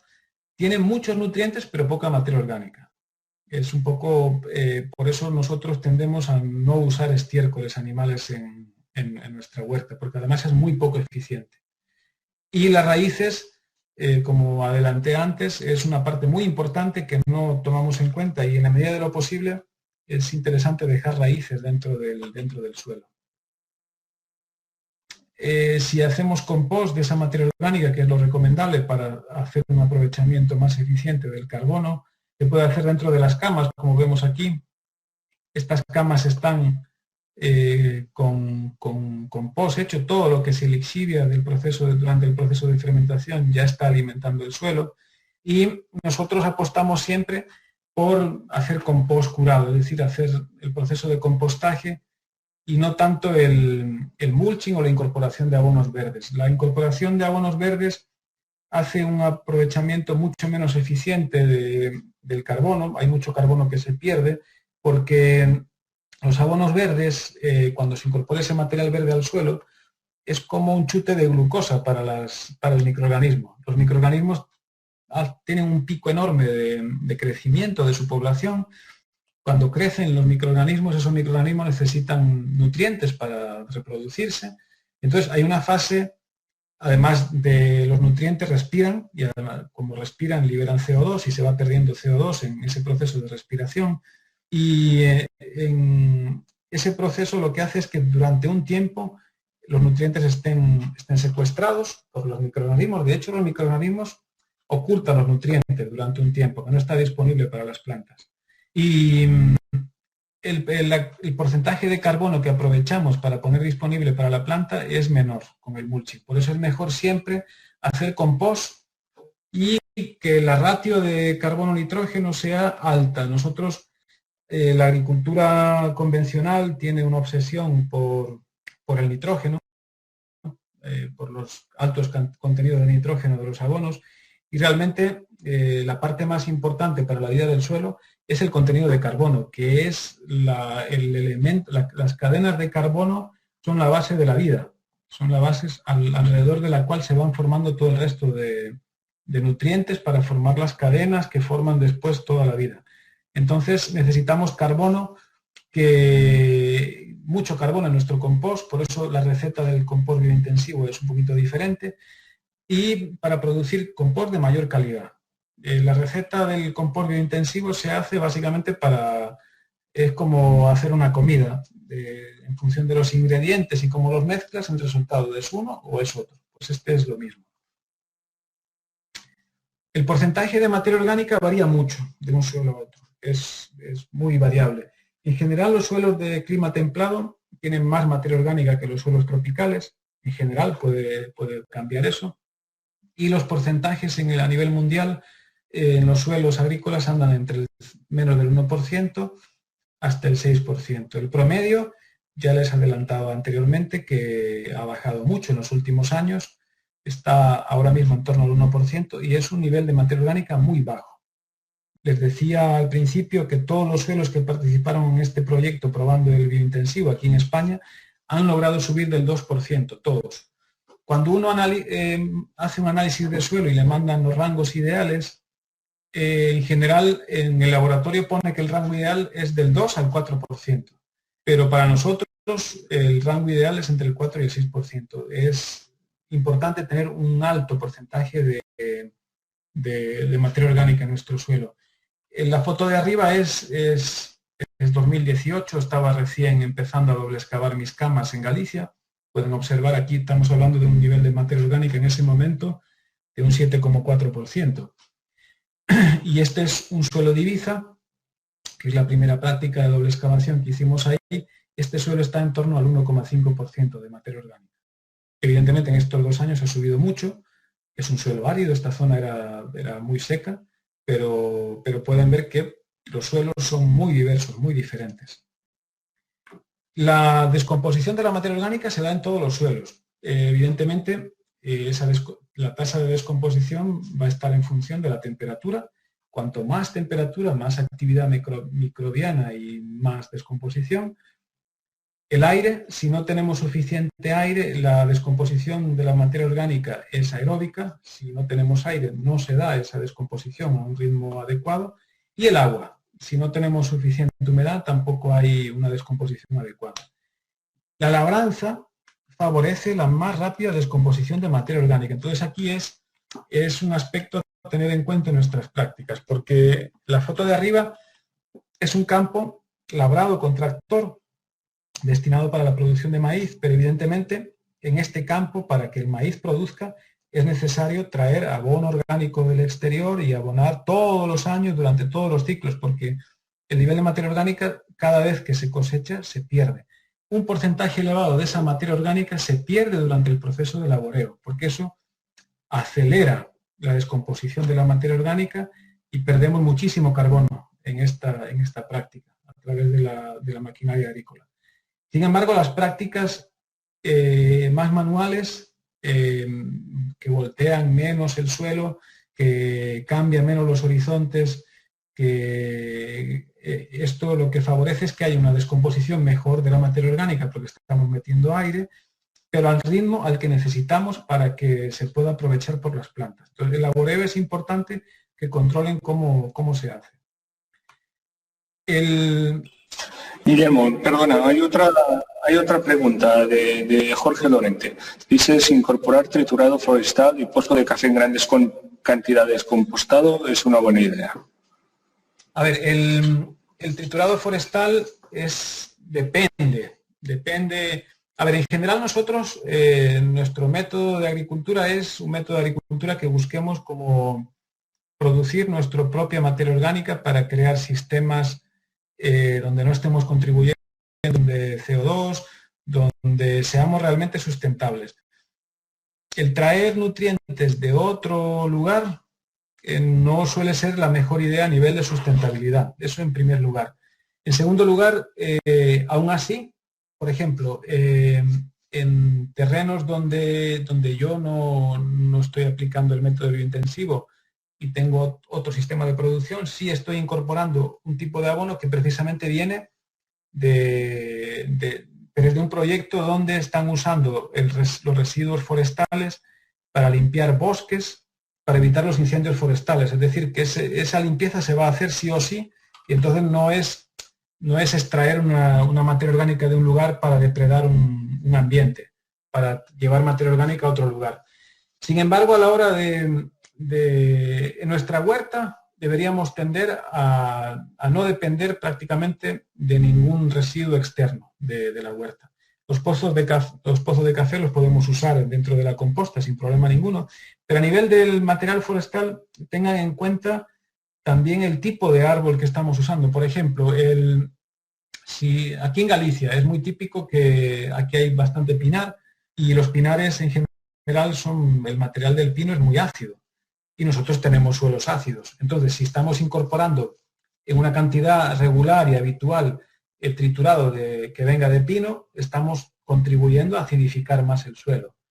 Después hay árboles como el castaño. El castaño suele tener bastante sustancia alelopática y castaño nogal.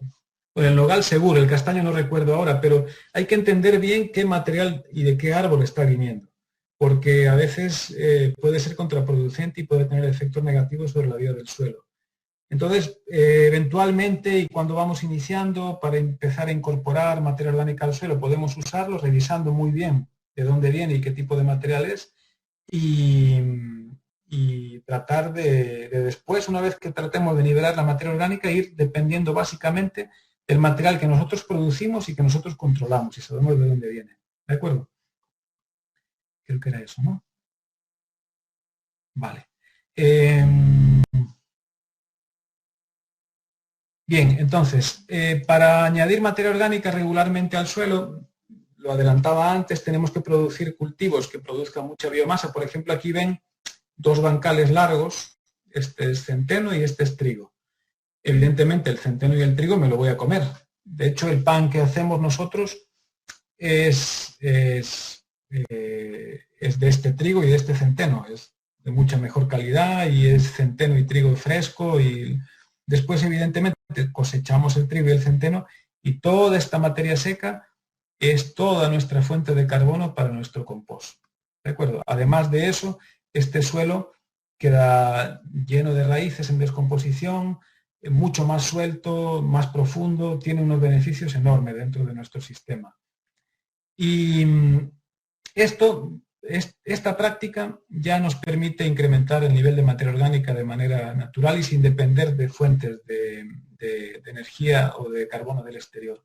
La materia orgánica ayuda a formar agregados y esto lo que favorece es la aireación, y esto es clave porque favorece que las raíces se desplacen mejor, y no es lo mismo una raíz que llega hasta los 20 centímetros que pueda profundizar hasta los 40 o los 45 centímetros. El potencial de las raíces para profundizar es enorme. ¿Qué pasa? Que estamos acostumbrados a ver raíces de 10, 15, 20 centímetros, porque realmente las raíces, cuando hay una preparación con maquinaria agrícola, la maquinaria agrícola suele trabajar 10, 15, 20 centímetros y todo lo que está debajo de ese perfil se compacta.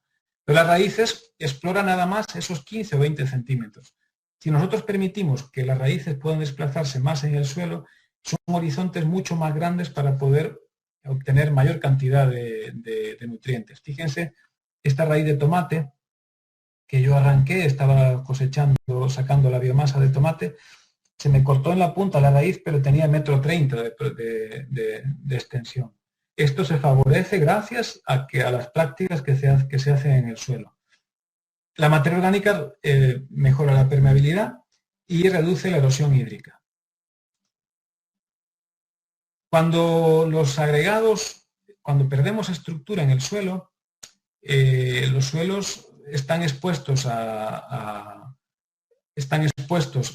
la fuerza de la lluvia, y esto rompe los agregados por fuerza física básicamente, y también cuando hay un exceso de labranza, los suelos suelen bajar cantidad de materia orgánica y esto la estructura del suelo pierde y eliminamos materia orgánica. Cuando hay exceso de sodio en el suelo, mayor de un 5%, el sodio empieza a destruir la estructura. ¿Cómo lo hace? Lo hace porque el calcio es el que se encarga de unir las diferentes macromoléculas de la materia orgánica. Es como el que establece los puentes. Y eso permite que se vayan haciendo los agregados y que se vayan haciendo cada vez más grandes. Cuando hay un exceso de sodio, el sodio sustituye al calcio en esos enlaces, pero como el calcio tiene dos cargas, el sodio solo tiene una, lo que hace es que saca el calcio, se une a una de las partes de la materia orgánica, pero no se une a la otra, entonces rompe los enlaces. Entonces, a medida que se va incrementando el sodio, lo que provoca es que la materia orgánica se disgrega y se pierden los agregados. Por eso es un problema tan grave dentro del suelo. Entonces, por eso es importante solucionarlo.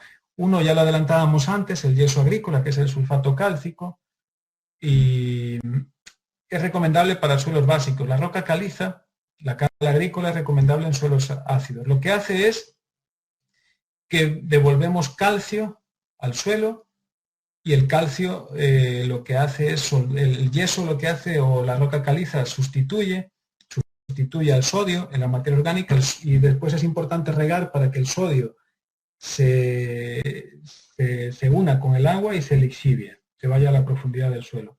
Por eso es importante estas estrategias para poder eliminar sodio del suelo, que tiene un efecto, ya pueden ir viendo, bastante negativo. Si queremos incrementar la materia orgánica, compostemos la mayor cantidad de materiales de nuestros cultivos, dejemos la mayor cantidad de materia orgánica en el suelo y tratemos de incorporar carbono de calidad producido de material como los cereales, para que quede por largo periodo en el suelo, y hay que intentar evitar materiales de fuera de nuestra huerta, o como mucho, creo que Jorge comentaba que era de triturado de producción propia. Eso es más adecuado, pero hay que intentar no estar importando abonos orgánicos de fuera de nuestro sistema, no es sustentable. Un compañero de Mallorca que estaba en este proyecto de Amigos de la Tierra, que él tiene una pequeña huerta biointensiva, pero son dos jóvenes que se quieren dedicar a la agricultura y empezaron a la producción de vegetales, pero sin incorporar este porcentaje de cultivos para producir su propio abono. Entonces empezaron a comprar abono. En las islas parece que no hay mucha producción propia de abono, y la mayor parte del abono que están usando es importado de la península, o de Francia, o de otras regiones. ¿Qué les está pasando? Que los precios de producción, los costos de producción se dispararon, porque los precios han ido en crecimiento, y eso es inevitable, porque estamos hablando de un vuelco hacia la agricultura orgánica, de una conversión muy grande. Están escuchando la PAC, que hay inversión en ese sentido, pero a medida que haya más agricultores demandando más abonos orgánicos producidos en otro entorno, es un recurso que va a ser cada vez más escaso, y es un recurso que cada vez va a ser más caro. Por eso no podemos sustentar nuestra producción de alimentos en abonos y en materia orgánica que venga de otros entornos. Que además muchos de los sistemas de producción de abonos orgánicos son depredando la fertilidad de otros lugares. Entonces, realmente necesitamos practicar y replicar modelos de producción verdaderamente sustentables, que no dependamos de nutrientes, de energía o de semillas que vengan de otros entornos. Dejemos las raíces en el suelo, van a favorecer los microorganismos y plantas, favorecen la infiltración, la formación de agregados, y eviten la incorporación directa de abono verde al suelo, porque es muy poco eficiente en el uso de carbono. Mejor el compostaje.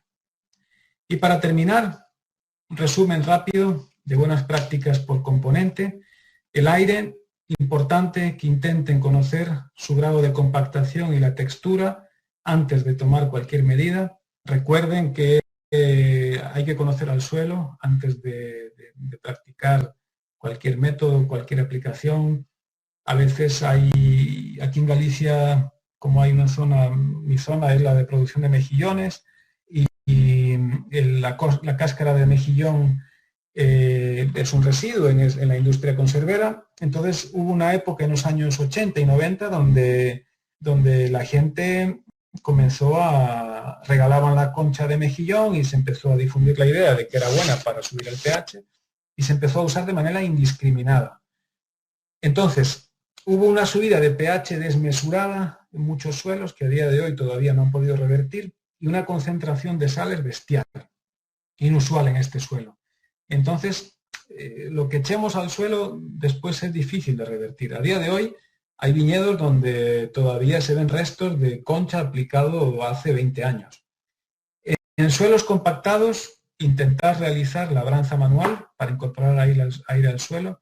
Las labores con maquinaria pesada o animales normalmente rompen la estructura y no trabajan profundamente y el horizonte que queda disponible para las plantas es mucho menor. Además de que intentamos, y nosotros lo logramos, ser independientes de combustibles fósiles. En suelos sueltos, realizar labranza mínima para evitar pérdida de materia orgánica y tratar de siempre favorecer la formación de agregados en el suelo y la proliferación de raíces. Esto va a permitir que tengamos un nivel de aireación adecuado para los cultivos. Con el agua, para tener un buen reservorio y un buen funcionamiento del agua dentro del suelo, hay que incrementar la cantidad de materia orgánica. Tenemos que intentar reducir la evaporación del agua porque saben que al evaporarse el agua, lo vimos, presiona sobre la fuerza de capilaridad y se nos va agotando las reservas de agua en profundidad. Practicando siembra cercana y continua de cultivos, evidentemente la siembra cercana, como ya hablábamos, en unas distancias adecuadas de cada cultivo. Controlar calidad de agua usada en el suelo. A veces el suelo, hacemos todas las prácticas y el suelo lo cuidamos, hacemos buenas rotaciones, usamos buenas semillas, tenemos compost y vemos que algo no va y de repente el problema está justo en la calidad de agua que estamos usando para riego. No es un factor baladí, hay que estar muy pendiente. Intentar regar con menores frecuencias y mayores cantidades, esto sobre todo en zonas áridas y semiáridas para evitar concentración de sales, y estar siempre pendiente de la salinidad, porque ya han visto que el exceso de sales tiene efectos bastante perniciosos en diferentes parámetros del suelo. Y a nivel de materia orgánica, pues sembrar cultivos continuamente y mantener el suelo cubierto, esto para evitar que haya una descomposición acelerada de la materia orgánica. Sembrar cultivos con raíces profundas y muchos pelos en las raíces, como los cereales. El centeno produce kilómetros de raíces en cada ciclo de cultivo. Es un cultivo que incorpora una cantidad de materia orgánica bestial al suelo. Minimizar la labranza sobre todo con maquinaria pesada y con un volteo excesivo de los horizontes que va a favorecer muchísimo la descomposición acelerada de la materia orgánica. Dejar raíces en el suelo siempre que se pueda y que no entorpezca enormemente el siguiente cultivo. Y hacer compost y no mulching, porque añadimos mucho más carbono orgánico a los microorganismos y al fin y al cabo el capturar y el evitar la pérdida de carbono mediante CO2 es una manera que desde nuestro modelo de agricultura tratamos de contribuir a reducir la emisión de gases de efecto invernadero. Entonces, animar siempre a hacer compost. Entonces, Gandhi ya decía que olvidarnos de cómo cavar la tierra y cuidar el suelo es olvidarnos de nosotros mismos. Y por desgracia, creo que nuestra sociedad se ha ido olvidando poco a poco de la relación con el suelo, no solo con el suelo, sino con todo el conocimiento tradicional asociado a la agricultura que viene construyéndose de generación en generación y desde muchas generaciones atrás. Y no olvidarse de que el suelo vivo es quizás no, yo estoy seguro de ello, el recurso más importante en el mundo y quizás el más olvidado. Ahí sí digo quizás, porque hay personas y hay movimientos que están poniendo mucho foco en el suelo, pero sí es cierto que el suelo es un recurso donde incluso donde se enseña agronomía no no se le pone mucha atención. En mi facultad hay una clase de edafología que ni pisamos ni hicimos. O sea, yo aprendí a interpretar análisis de suelo gracias a este movimiento biointensivo. Yo todo lo que he aprendido de suelo lo he aprendido en esta nueva etapa de mi parte profesional. Y nada, aquí está mi contacto. Estamos en Facebook, se llama Horta Biointensivo Torno, y cualquier duda, consulta, me pueden escribir sin problema ninguno. Y muy agradecido a la Escuela Agraria Mas Bové por esta oportunidad de compartir este conocimiento y experiencias en el suelo, y aguardo que haya sido de interés. Gracias.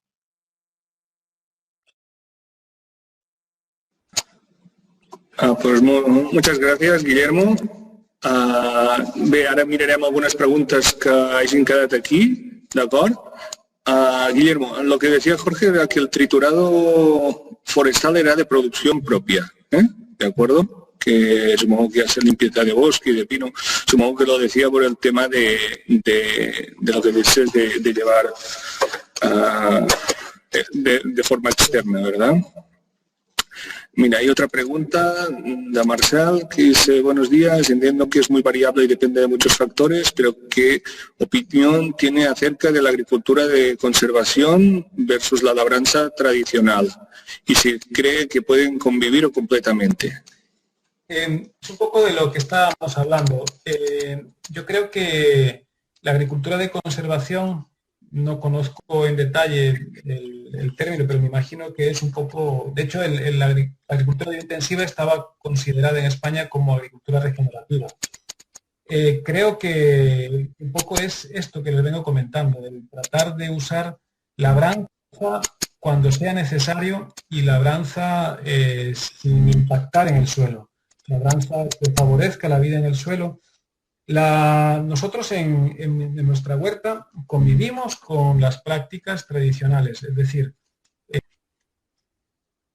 hay una parte de la huerta que la huerta era una huerta familiar y hemos ido transformando esa huerta hacia huerta biointensiva progresivamente a medida que mi mamá me ha ido prestando el terreno, pero ella sigue haciendo sus prácticas.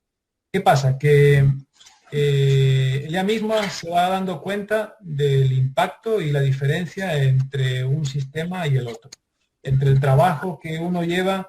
En nuestro sistema de agricultura tienes un trabajo un poco intenso en la fase inicial de preparación profunda, pero después yo preparo mis camas de cultivo para sembrar cebolla 20 veces más rápido de lo que tarda ella en preparar su suelo, porque su suelo siempre está compactado todos los años. Entonces eso, al ser tan evidente, al estar mano a mano, te vas dando cuenta de que son necesarios cambios en la forma tradicional de cultivar. Y no es necesario tampoco plantear una sustitución total. El método biointensivo trata de irse integrando e imbricando con los conocimientos tradicionales y aquellas prácticas que muchas de ellas han sido inducidas desde la revolución industrial en la agricultura tradicional, pues irlas cambiando poco a poco, progresivamente. Yo creo que podemos convivir. Muy bien, hay más preguntas, Guillermo. Si se puede combinar la agricultura biointensiva en las camas de cultivo con las cubiertas vegetales en las zonas intermedias. Zonas intermedias me imagino que se refiere a los espacios entre las zonas. No, imagino. No lo sé, no sé què refereixes a les hores intermitges.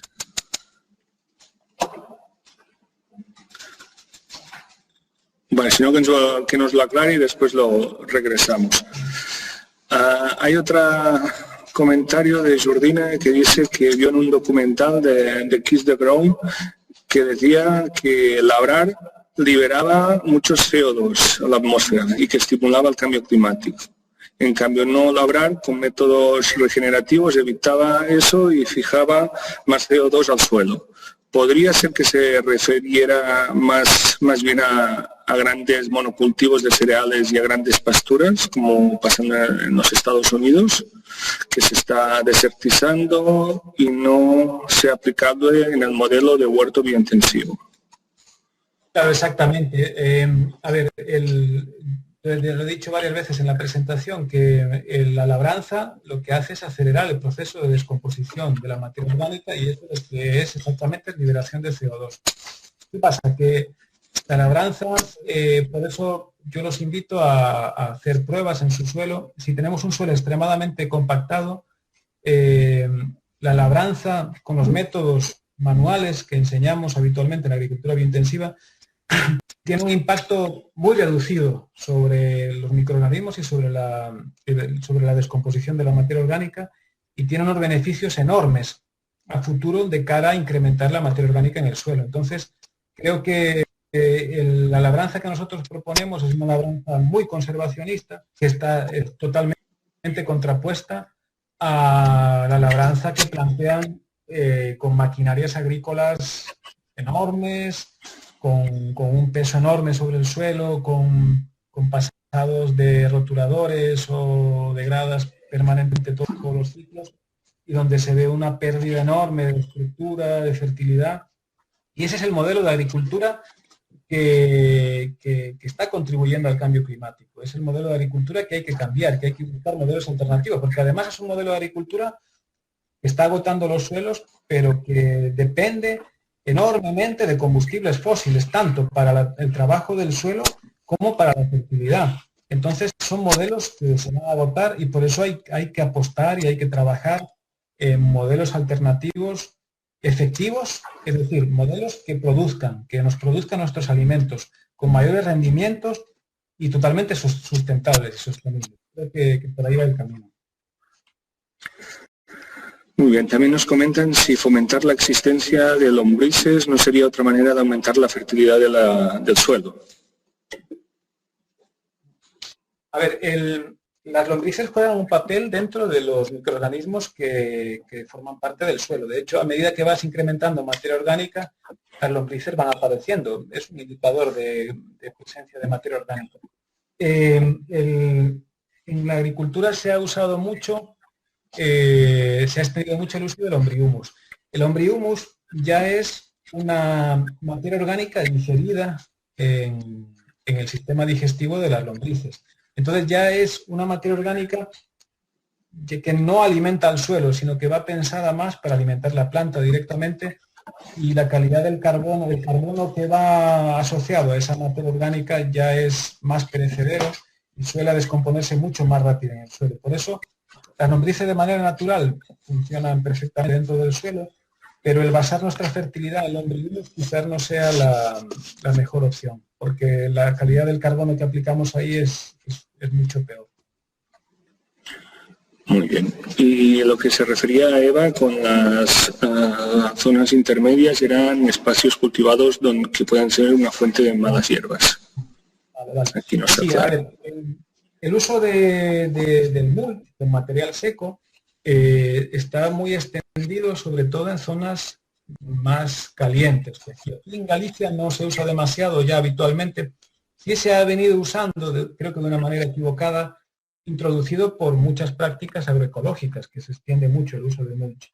El objetivo más interesante que yo veo para el mulch es evitar la evaporación del agua. Sin embargo, recuerden que nosotros en nuestro método, al usar la siembra a 3 bolillo, se suele cubrir rápidamente el suelo, y al cubrir y al no haber luz en el suelo, la proliferación de malas hierbas o de arbences o de hierbas no deseadas en la huerta es mucho menor.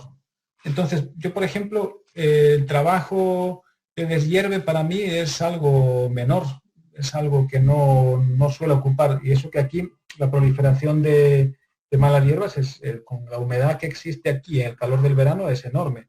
Pero en mis camas no hacemos un deshierve rápido en un momento del ciclo y se acabó. Una vez que los pimientos, los tomates cubren el suelo, ya no hay problema de malas hierbas. Además, con el trabajo de excavación simple que se hace de ciclo en ciclo, vamos sacando hierbas, semillas de cada vez, y vas observando como la proliferación cada vez es menor.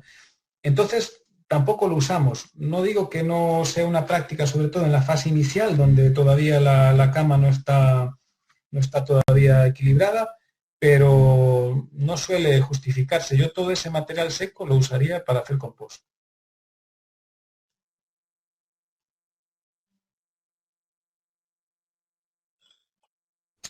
Bueno, creo que no hay más. Sí, espera, que hay aquí otra pregunta.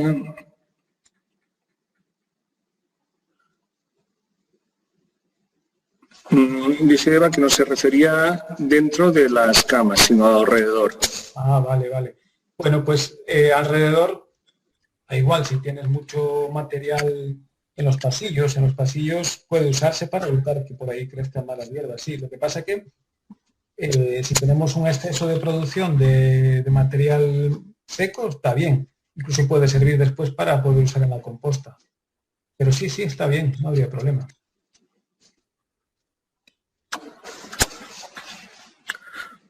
Bueno, pues veo que no hay más preguntes, Guillermo. No sé si algú vol fer alguna pregunta més o ho deixaríem per aquí. Guillermo, darte las gracias, ¿de acuerdo? Por la presentación, ha sido muy interesante. I a la resta de gent, doncs res, dir-vos que des de Mas Bové estem organitzant